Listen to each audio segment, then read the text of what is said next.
step into the chilling world of 13-year-old George Stinney, a condemned soul trapped behind the merciless bars of death row.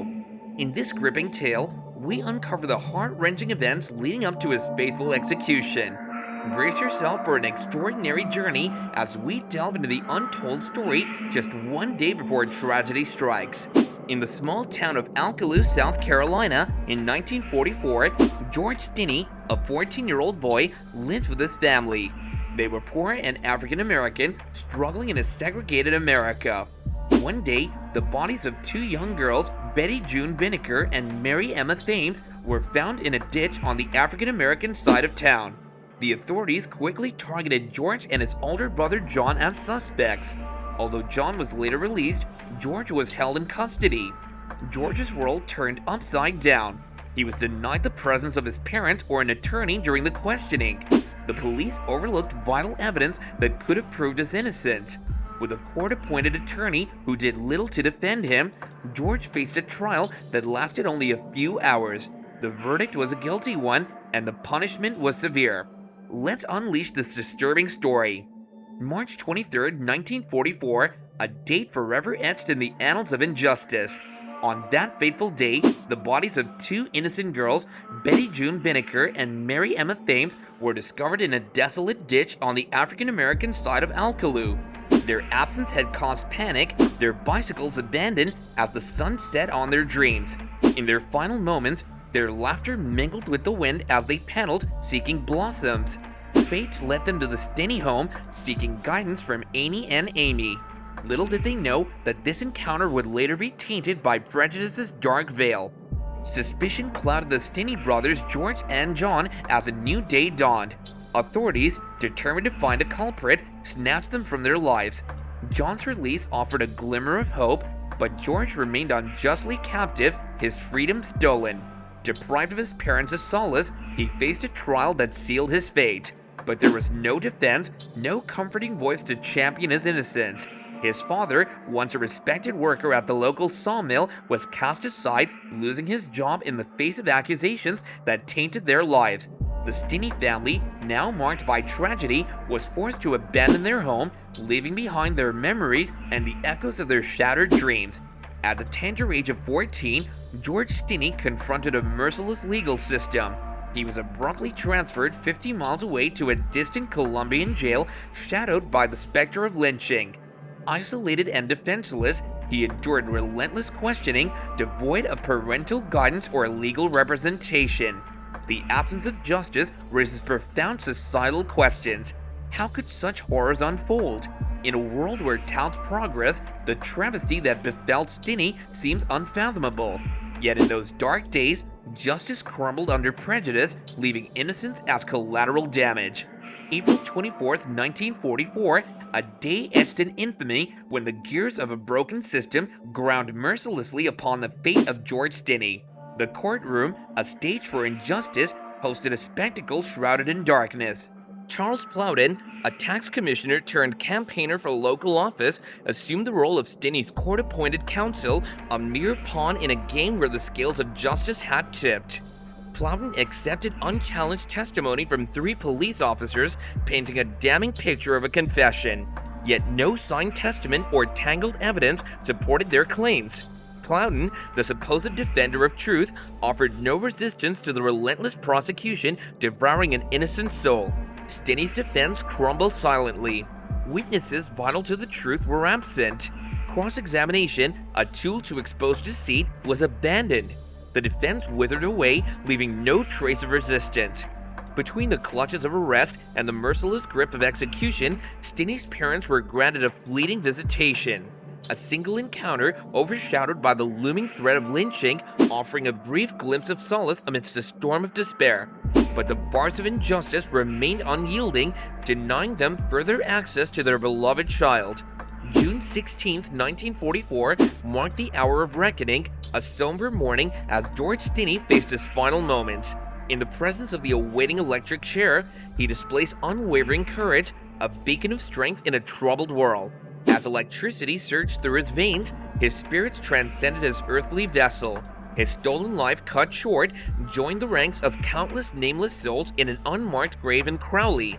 It was a tragic finale orchestrated by the hands of injustice, echoing the silenced voices of many. In the year 2004, a spark of curiosity ignited in the soul of George Frierson, a local historian who grew up in the heart of Alcoa. Drawn to a newspaper article that whispered of a haunting injustice, Frierson embarked on a journey that would captivate the attention of warriors for truth. South Carolina lawyers Steve McKenzie and Matt Burgess, alongside attorney Ray Brown and others, rallied to his cause, immersing themselves in the depths of history, unearthing hidden witnesses, and unveiling long-lost evidence. Their tireless efforts, fueled by a burning desire for justice, culminated in a monumental event. Like a phoenix rising from the ashes, a motion for a new trial shook the foundations of the legal system on that fateful day, October 25, 2013.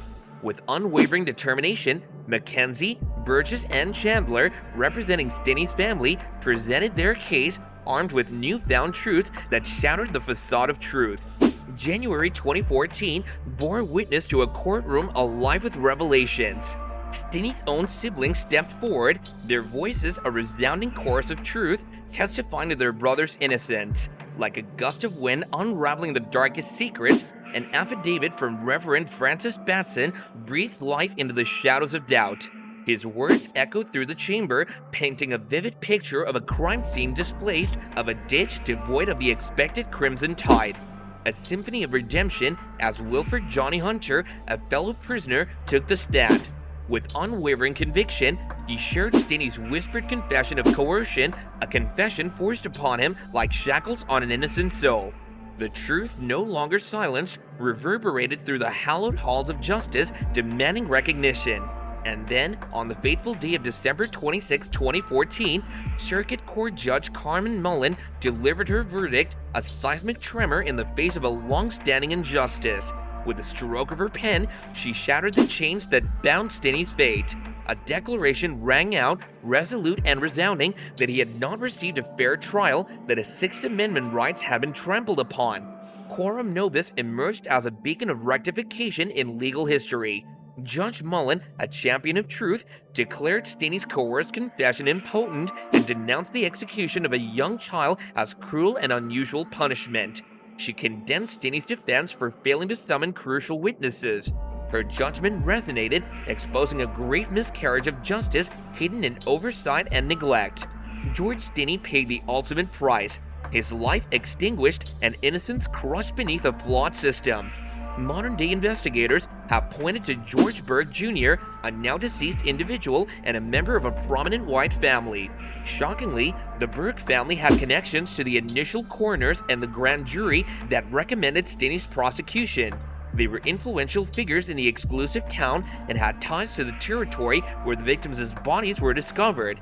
Allegations had surfaced that George Burke Jr.'s father, Burke Sr., may have orchestrated a cover-up to protect his own son, deflecting blame onto Stinney. A white resident investigating the case revealed that Wayne Burke, George Burke Jr.'s son, had admitted that his father had picked up the girls in his lumber truck near their grandmother's house on the day of the slayings. However, Wayne Burke later denied making such a statement and remained steadfast in believing Stinney's guilt. These disturbing revelations have added a new layer of complexity to the tragic story, raising questions about the role of powerful individuals in shaping the course of justice. The grave miscarriage of justice endured by 14-year-old George Stinney demands scrutiny and remembrance. South Carolina Representative Cesar McKnight introduced the George Stinney Fund in January 2022, seeking $10 million in compensation for wrongfully executed individuals. On June 16, 1944, George Stinney, an African-American boy, became the youngest person executed in 20th century America. Eli Faber's book, The Child in the Electric Chair, delves into Stinney's tragic fate, exposing systematic racism, lynching, segregation, and a flawed legal system. By examining influential individuals and the abandonment of presumed innocence, Faber underscores the enduring legacy of racial injustice. Stinney's story resonates as a powerful reminder of our collective past and present, reflecting the ongoing struggle for justice. George Stinney's tragic story serves as a haunting reminder of a deeply flawed justice system and the enduring legacies of racial injustice. As society grapples with its past and present, we must confront the darkness of our collective history and strive for a more just future. Thank you all for watching. Don't forget to like, subscribe, and stay tuned for more such videos.